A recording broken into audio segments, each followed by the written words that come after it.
Hola, yo soy Raúl Esteban, soy cubano, tengo 84 años y vivo que estoy en Brasil hace 1 año y medio.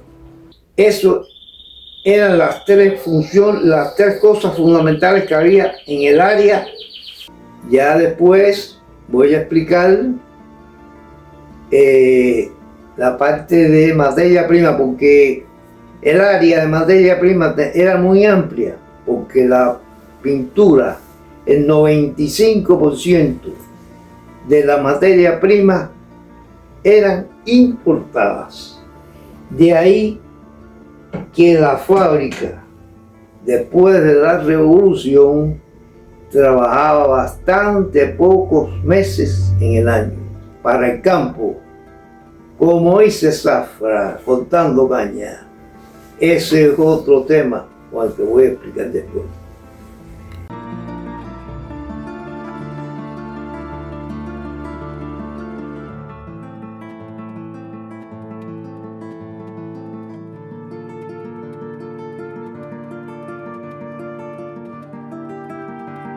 El 95% de las materias primas para producir la pintura eran importadas. No había dinero después de la revolución, por lógico, para comprar materia prima el año entero. Entonces venía en zafra, paraban,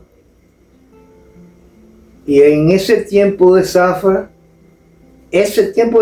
y algo más, lo que la zafra era el grueso, a cortar caña, y si no, ir para el campo. Lo que trabajaba la fábrica eran cuestiones de 3-4 meses, más o menos, por ahí. Ahora esas cuestiones yo no las llevo en la mente porque es imposible. Entonces, la zafra sí, no tengo recuerdo bueno de ella, porque yo iba a cortar caña y cuando tuvimos mucho tiempo que íbamos a cortar caña en áreas cercas de San José de la Laja, porque había un central de San José que se llamaba Central Portugalete, y las cañas se sembraban allí cerca, en una zona que se llama todavía, porque es zona de campo, Cenea. Había mucha caña sembrada. Y en 2 o 3 lugarcitos así de campo había caña sembrada para el Central Portugalete. Ahí sí íbamos por el día, a las 8 horas que debíamos estar en la fábrica, íbamos y cortábamos la caña.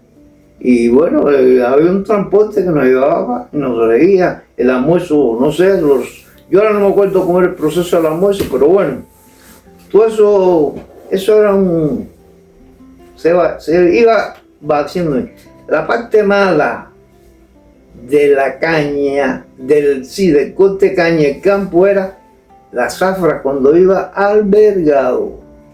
Ahí sí la cosa era más difícil desde el punto de vista para el trabajador.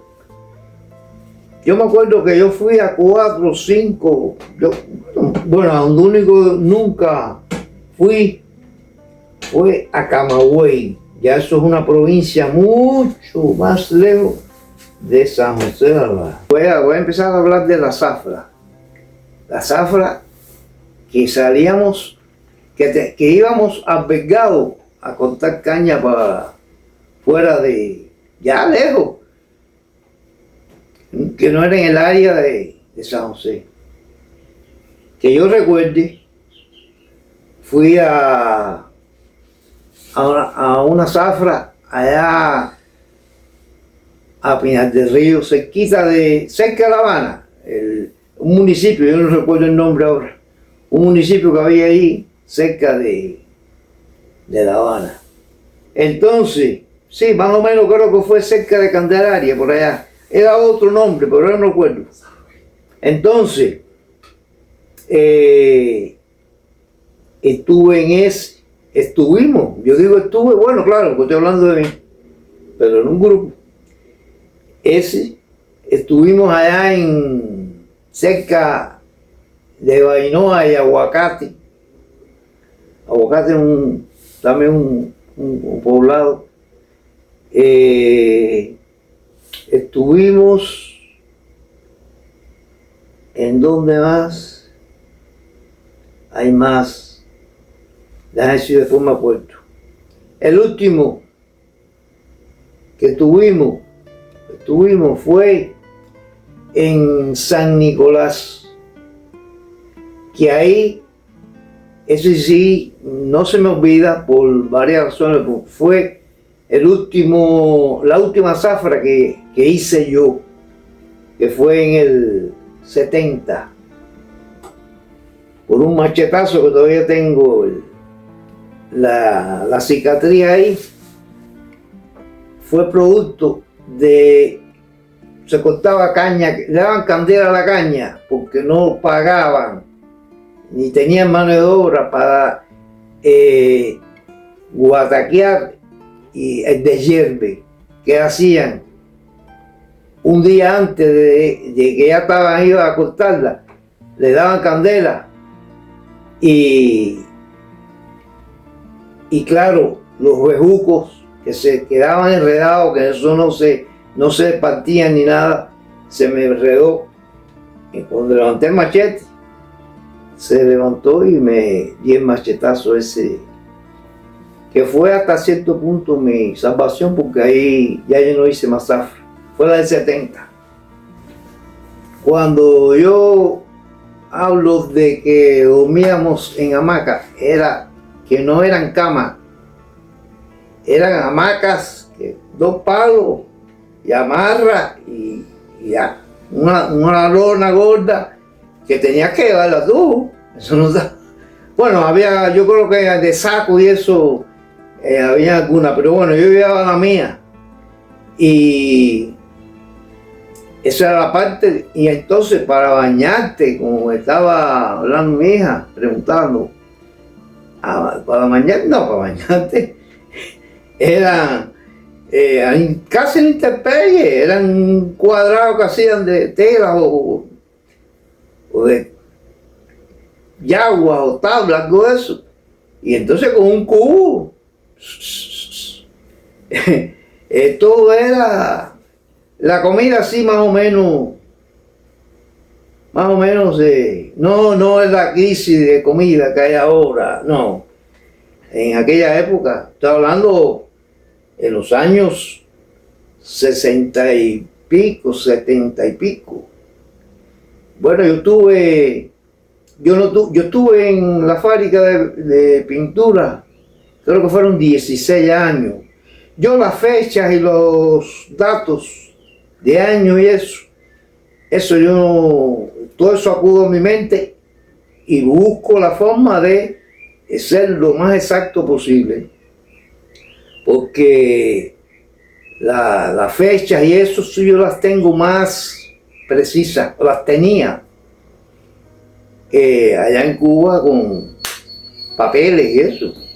Aquí yo no voy a traer eso para acá, jamás yo pensé que iba a estar yo hablando aquí en Brasil de estas cuestiones de zafra, yo haciendo zafra. Eso no pasó por la mente nunca. Pero bueno, son historias. Igual que las fotos no las puedes traer todas. Las fotos, tengo fotos. Tiene que venir uno con una mochila. No muchas fotos de la zafra, pero otras fotos de familiares, de fiestas, de actividades. De recuerdo. En mi casa, de recuerdo. Todo se quedó allá. Eso sí. Porque no hay forma de traerlo porque es una mochila lo que uno puede traer para acá nada más. Raúl, y el tiempo eso que tú hacías zafra, ¿qué tiempo estabas separado de tu familia? El tiempo de la zafra, ellos tenían su plan de llevarte y traerte. A mí me parece que era, no sé si era cada 7 días, yo creo que era, cada semana, creo que era así, una semana, 6, 7 días haciendo zafra y después venía a la casa. ¿Cuántos días? Debe ser un día y medio, 2 días a lo sumo. Y entonces volvías así, vaya, como si fuera un nuevo trabajo tuyo alejado de tu casa.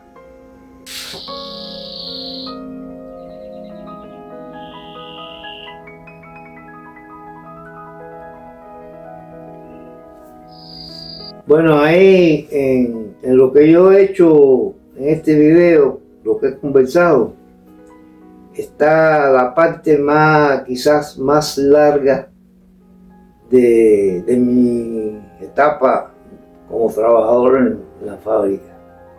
Hay una parte que no he hablado de ella porque, bueno, todo es por paso, que ya casi es la parte final de mi trabajo allí, que la voy a dejar para un próximo comentario, un próximo video.